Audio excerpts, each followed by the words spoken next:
Welcome back, everyone. Now we're going to talk about air swimming. There are several ways of swimming out of bounds, but I want to focus on a singular spot, the waterfall in Thorntail Hollow. This one spot leads to multiple sequence breaks, including Cape Claw early, Gold Bar skip, Dark Ice Mines early, Krazoa 4 early, and Krazoa 3 early. For now, I'm going to focus on the base glitch itself, and I will continue with the sequence breaks in the next two videos. To do an air swim, you want to be near the lowest point of the waterfall, which might not necessarily be obvious where that is, but it's right at this one dark texture on the face of the waterfall. This is where the lowest point on the waterfall is, and this is about where you want to be for most of the air swimming setups. There are two ways to start an air swim. You can look out from the waterfall, and you can tap up and Z, one after, like, within frames of each other, move slightly forward and fill your momentum immediately.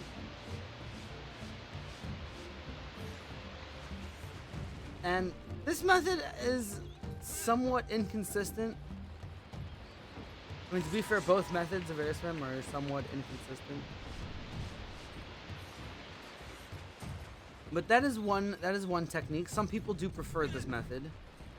So as you can tell, I don't really practice this method because it's not the way that I prefer to do it.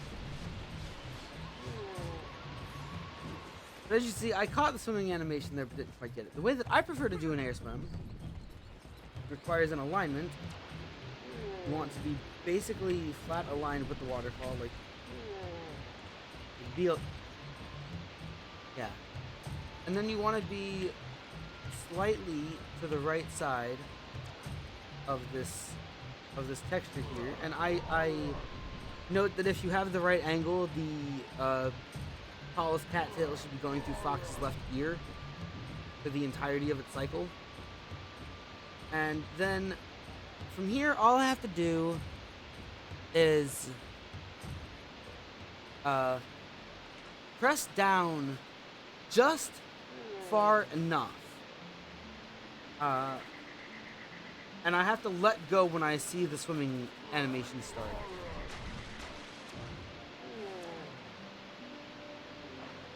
And that is how I prefer to do the air swim. Swimming in the air is very, very useful. Like I said, it allows us to go many, many places before we're supposed to. But there are two types of air swims, and they have different requirements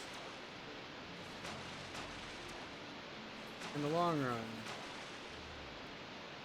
So for the Cape Claw early, the Gold Bar skip, and the Krazoa 3 early, the height of your air swim doesn't actually matter because you break your swim on a slanted surface, which is very, very easy to do. Whereas for Dark Ice Mines early or Krazoa 4, you have to have a relatively precise height because you're trying to clip onto a flat platform. So for that, I put left foot on the seam, and then I look towards the right. It's kind of general. It's not super precise how far you look, but you'll know that it's correct because when you go to target, that one texture will be in between Fox's feet. And that is how you get a precise height for the harder versions of the air swim.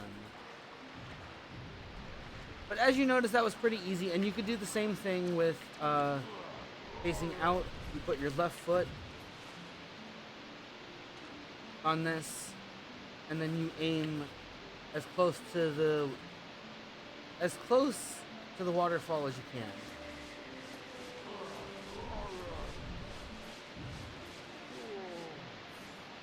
But again, I suck at doing the Airswim with the Z inputs.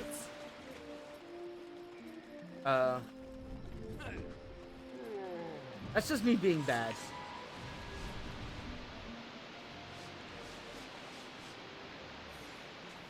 I get close, but it just never happens. But that's a pretty good description of air swimming. Like I said, you just want to be about as straight on with the waterfall as you can. I try to get an angle that I think is good enough, and then I look for that cattail to be in Fox's left ear. But it is a very precise position on the analog stick to do this. It is. I think this is kind of hard. Sometimes it feels particularly difficult, other times not so much.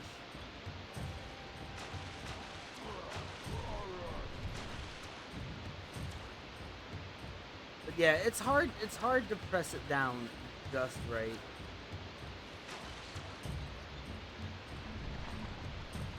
It takes quite a bit of practice,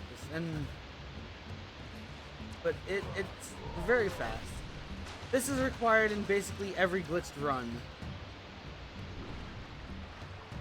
The only glitched run that does not require this is 100% single file does not require any air swims. And I guess technically any percent doesn't require air swims either, because you never get to this point.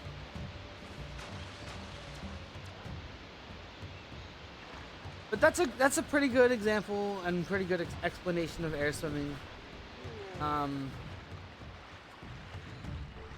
And yeah, in the next video we'll talk about Cape Claw early, as well as gold bar skip. And with that, I'll catch you in the next one. Peace out.